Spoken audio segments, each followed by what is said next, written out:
Assalamualaikum warahmatullahi wabarakatuh.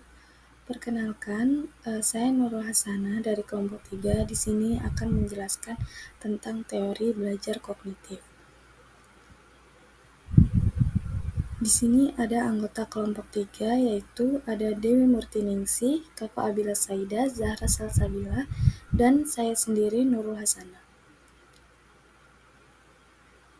Untuk pengertian teori kognitif yang dikemukakan oleh Greenwald pada tahun 1968 dan Petty, Ostrom dan Brecht pada tahun 1981 dalam Baron dan Bain pada tahun 1991 memutuskan perhatiannya pada analisis respon kognitif, yaitu suatu usaha untuk memahami apa yang dipikirkan orang sewaktu mereka dihadapkan pada stimulus persuasif dan bagaimana pikiran serta proses kognitif menentukan apakah mereka mengalami perubahan sikap dan sejauh mana perubahan itu terjadi.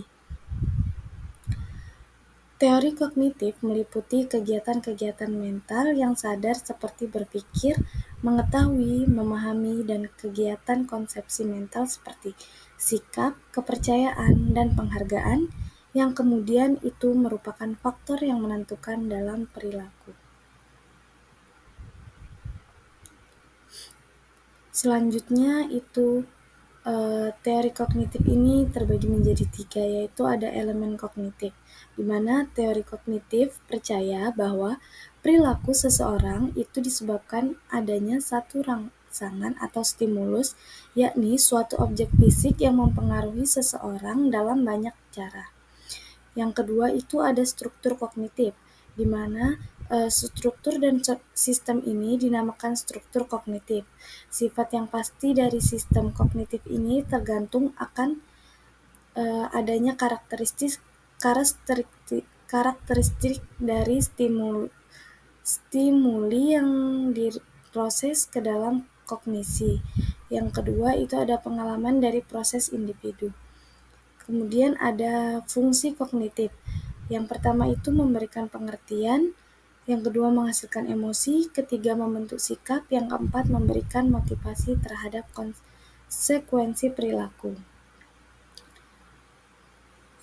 Selanjutnya itu ada kognitif sebagai potensi intelektual. Yang pertama itu ada pengetahuan atau knowledge, terus ada pemahaman atau comprehension, terus ada penerapan atau application, kemudian ada analisa atau analisis, ada sintesa atau sintesis, dan evaluasi atau evaluation. Nah, ini ada penemunya. Yang pertama yaitu menurut Jean Piaget pada tahun 1896 sampai dengan 1980.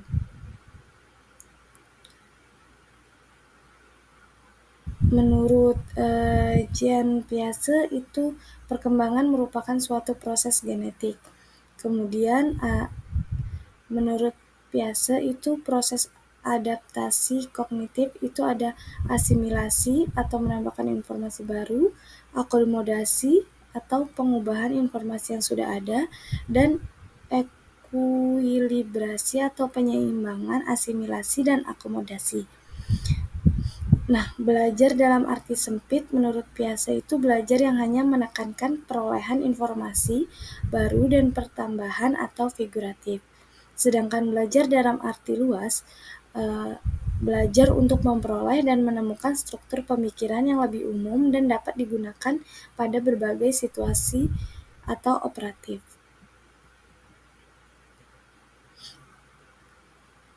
Selanjutnya itu ada menurut Jerome Bruner. Nah, menurutnya perkembangan bahasa ini kan besar pengaruhnya terhadap perkembangan kognitif seseorang. Teori prediscovery learning, belajar akan berjalan dengan baik jika guru memberikan kesempatan pada siswa untuk menemukan suatu konsep, teori, aturan, atau pemahaman melalui contoh-contoh yang dijumpai dalam kehidupan. Nah, Ada perkembangan kognitif berunar, yaitu yang pertama itu ada tahap enaktif, kemudian tahap ikonik, dan ada tahap simbolik. Selanjutnya itu ada David Ausubel.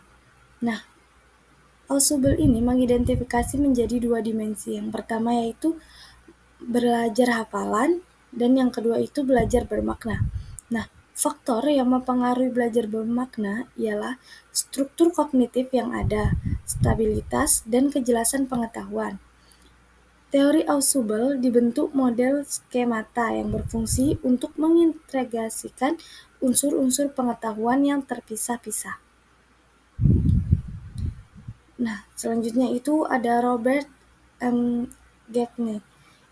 Belajar merupakan seperangkat proses yang bersifat internal sebagai hasil transformasi rangsangan yang berasal dari peristiwa eksternal di lingkungan atau kondisi.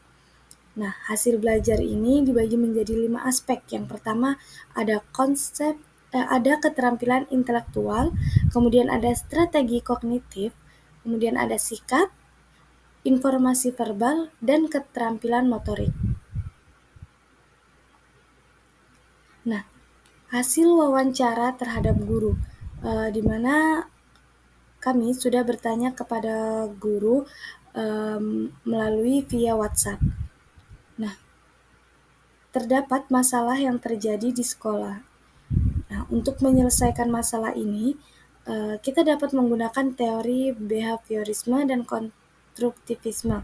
Nah, berdasarkan hasil wawancara saya kepada seorang guru, didapatkan permasalahan-permasalahan yang ada di sekolah. Itu guru menyatakan bahwa permasalahan yang sering terjadi itu seperti siswa yang melanggar peraturan, kurangnya minat belajar siswa, dan keseringan menggunakan game online hingga lupa waktu. Nah, caranya yang pertama itu kita bisa menggunakan teori behaviorisme, di mana teori ini menenangkan pentingnya perilaku siswa dalam membentuk perilaku. Jika ada siswa yang melanggar aturan, mungkin kita sebagai seorang guru bisa memberikan konsekuensi terhadap siswa tersebut, agar siswa merasa jera dan tidak akan mengulanginya.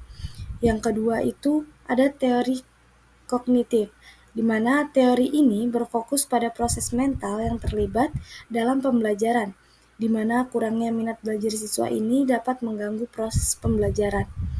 Jika ada seorang siswa yang merasa bahwa dirinya tidak minat terhadap mata pelajaran tersebut, kita sebagai seorang guru harus bisa menangani hal seperti ini, di mana kita sebagai seorang guru harus bisa menciptakan pengalaman belajar yang relevan dan bermakna, sehingga siswa tidak merasa bosan dan bisa menimbulkan minat siswa terhadap mata pelajaran lainnya.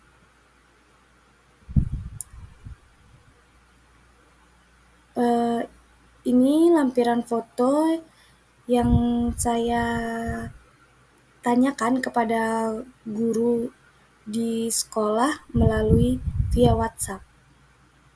Mungkin sekian yang dapat saya sampaikan.